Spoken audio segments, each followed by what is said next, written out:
এবারে বিধানসভা নির্বাচনে আবারও বরানগর থেকে কিন্তু তৃণমূল কংগ্রেসের প্রার্থী সায়ন্তিকা বন্দ্যোপাধ্যায়। সায়ন্তিকা, অনেক অনেক শুভেচ্ছা। আমি দেখতে পাচ্ছি যে তুমি প্রমীলা বাহিনী পরিবৃত, পুরো সবাই শুভেচ্ছা নিয়ে এসেছে, ভালোবাসা নিয়ে এসেছে। এবং এই 2 বছর তুমি এখানে ছিলে, কতটা একাত্মতা তৈরি হয়েছে? দেখো, এটাই আমার পরম প্রাপ্তি যে 1 বছরে আমি এখানে সবাই আমাকে এতটা আপন করে নিয়েছে, এটা আমার বড় পাওয়া।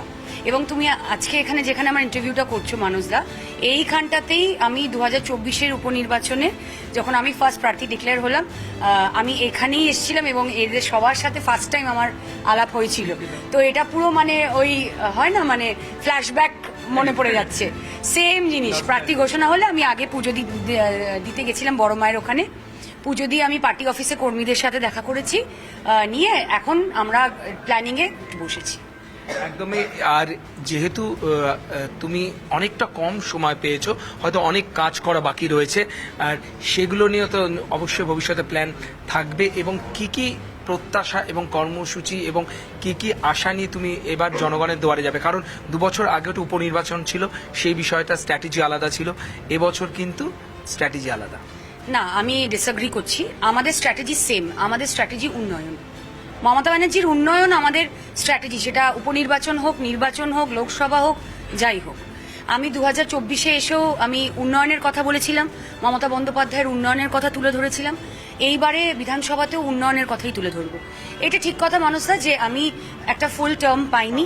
যেহেতু আমি উপনির্বাচনে নির্বাচিত হয়েছিলাম, আমি 1 বছর কি 1.5 বছর হার্ডলি পেয়েছি। কিন্তু আমি বলবো যে আমাদের এখানে যত জনেরা রয়েছে, যত কাউন্সিলররা রয়েছে, আমার পৌরসভার অসম্ভব সহযোগিতা করেছে। সেই জন্য আমি আমার যেটুকু প্রতিশ্রুতি আমি 2024-এ দিয়েছিলাম, অনেকটাই আমি পূরণ করতে পেরেছি। দেখো, there is always room for improvement. মানে আমি এটা বলতে পারি না কোনোদিনই দাঁড়িয়ে, আজকে বলে না যে আমি সব কাজ করে নিয়েছি। আমার সবসময় আরও বেটার করতে ইচ্ছা করবে। তো আর যে সমস্যাগুলো আমরা সবাই মিলে সেটা কমব্যাট করেছি, সেটা রাস্তা হোক, সেটা কিছু কিছু জায়গায় জল হোক, তো সেই জিনিসগুলো অনেকটাই আমরা রিকভার করেছি।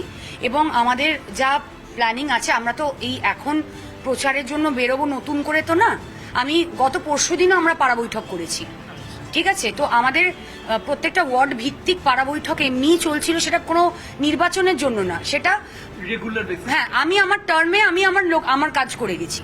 তো এখন নতুন করে যে আবার জনসংযোগ আমরা করব সেটা কিন্তু না, আমরা জাস্ট কন্টিনিউয়েশনটা চলবে। যে কাজটা করছিলাম, যে জনসংযোগটা করছিলাম, পাড়া বৈঠকগুলো যেখানে মানুষের থেকে আমরা তাদের ওই ওয়ার্ড ভিত্তিক, আমরা ওই লোক্যালিটি ভিত্তিক আমরা ইস্যু তুলে নিচ্ছিলাম এবং ওটাতে আমরা কাজ করছিলাম। যে জিনিসটা মমতা ব্যানার্জি করেছেন আমাদের পাড়া আমাদের সমাধানে, আমরাও সেই জায়গাটা যে আরও কি কি কাজ বাকি আছে।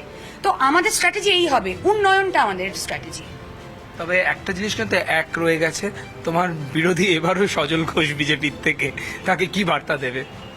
না, আমি তাকে অভিনন্দন জানাচ্ছি। তিনিও সুযোগ পেয়েছেন তার দল থেকে, এবং আমি চাই একটা রাজনৈতিক লড়াই হোক, গণতান্ত্রিক পদ্ধতিতে লড়াই হোক। ব্যক্তিগত আক্রমণ আমরা করি না, করতে চাইও না। তারা 2021-এও আমাকে, এই 2024-এও আমাকে এসে সায়ন্তিকা না অ্যাকোয়াটিকা বলেছিল। এইবারেও অনেক রকম কুমন্তব্য আমাকে নিয়ে করছেন। তো আমি এটুকুই বলতে চাই যে ফাঁকা কলসির আওয়াজ বেশি এবং চৌবাচ্চার ব্যাং লাফায় বেশি। আচ্ছা, এটা তো বিরোধীদের কথা গেল। তুমি কতটা আশাবাদী ছিলে যে এবারও তুমি প্রার্থী হতে পারো বরানগর থেকে? কারণ দলের মধ্যে তো সকলের মন পাওয়া যায় না, গোষ্ঠীদ্বন্দ্ব থাকে, কিছু কিছু পকেটে হয়তো কোথাও অসন্তোষ থাকে।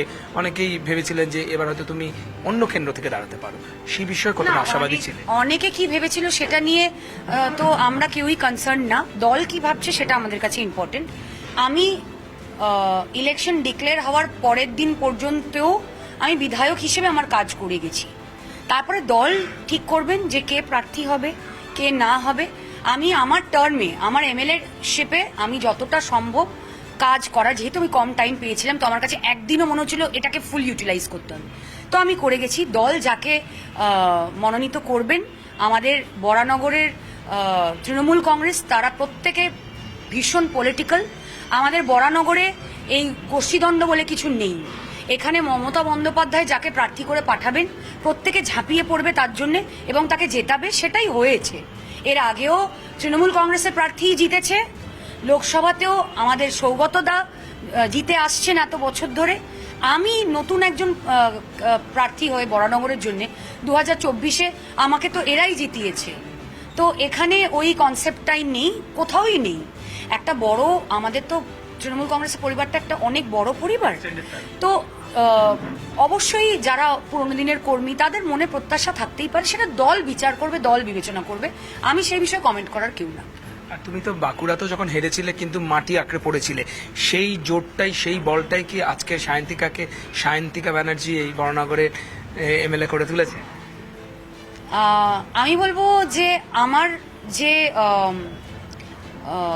চিন্তাধারাটা, আমি এটা বিশ্বাস করি যে কাজের কোনো বিকল্প হয় না, রাইট? আমি কাজ করে গেলে তার অল্টারনেটিভ কিছু হতে পারে না। আমি বাঁকুড়ায় যখন হেরে গিয়েছিলাম তারপরেও দল যখন আমাকে কাজ করতে বলেছিল আমি রেগুলার কাজ করে গেছি, এবং বরানগরে আমি উপনির্বাচনে দাঁড়িয়ে 1 বছর পেয়েছি, আমি কাজ করে গেছি। কি হবে না হবে এটা ভেবে লাভ নেই, কারেন্টলি আমি কি করছি সেটাই তো আগামী দিনে কি হবে সেটা ডিসাইড করব। বরানগরই তখন বাড়ি ঘর, নিজের ফ্ল্যাটে যাওয়ার তো সময় পাও না।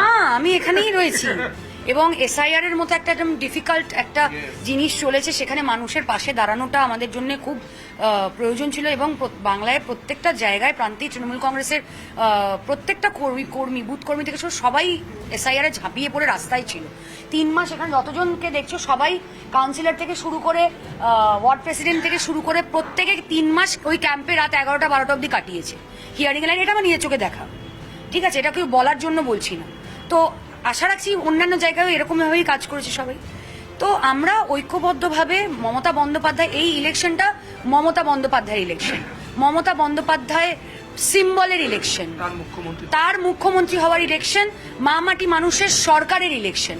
তো এখানে কোনো দ্বিমতই নেই, সবাই আমরা ঝাঁপিয়ে পড়ে অলরেডি রয়েছি, নতুন করে এখন আলাদা করে ঝাঁপানোর কিছু নেই। আমরা প্রত্যেকটা ওয়ার্ডে চেয়ারম্যান, ভাইস চেয়ারম্যান, সিআইসিরা রয়েছে, যত ওই পার্টিকুলার ওয়ার্ডের কাউন্সিলরকে নিয়ে আমরা প্রত্যেকটা পাড়ায় পাড়ায় বৈঠক করেছি গত পরশু দিনকে অবধিও। তারপরে ইলেকশনটা যখন ডিক্লেয়ার হয়ে গেল, এমসিসি পড়ে গেল, তখন আর আমরা বিধায়কের নামে আর করতে পারলাম না, যেহেতু নিয়ম নেই। কিন্তু ইলেকশন ডিক্লেয়ার হওয়ার আগের দিন পর্যন্ত আমাদের ওটা ক্যান্সেল হলো, বরঞ্চ না, ইলেকশন ডিক্লেয়ার হলো সেদিনকে আমাদের ক্যান্সেল হলো। 23 নম্বর ওয়ার্ডে, রাতুলদার ওয়ার্ডে ছিল, হ্যাঁ, তো সুনুদারও ওপেনিং ছিল, বিইউপির ওপেনিং ছিল, 22 নম্বর ছিল। সেই জন্য আমরা নতুন করে আমরা ঝাঁপাবো না, আমরা আমাদের কাজ যেটা করছিলাম সেটাই কন্টিনিউ করবো। অনেক অনেক শুভেচ্ছা। লাস্টলি তুমি তোমার এখানকার বরানগরের যারা রয়েছে তাদেরকে কি বলবে এবং কি এজেন্ডা নিয়ে দুয়ারে দুয়ারে হাজির হবে?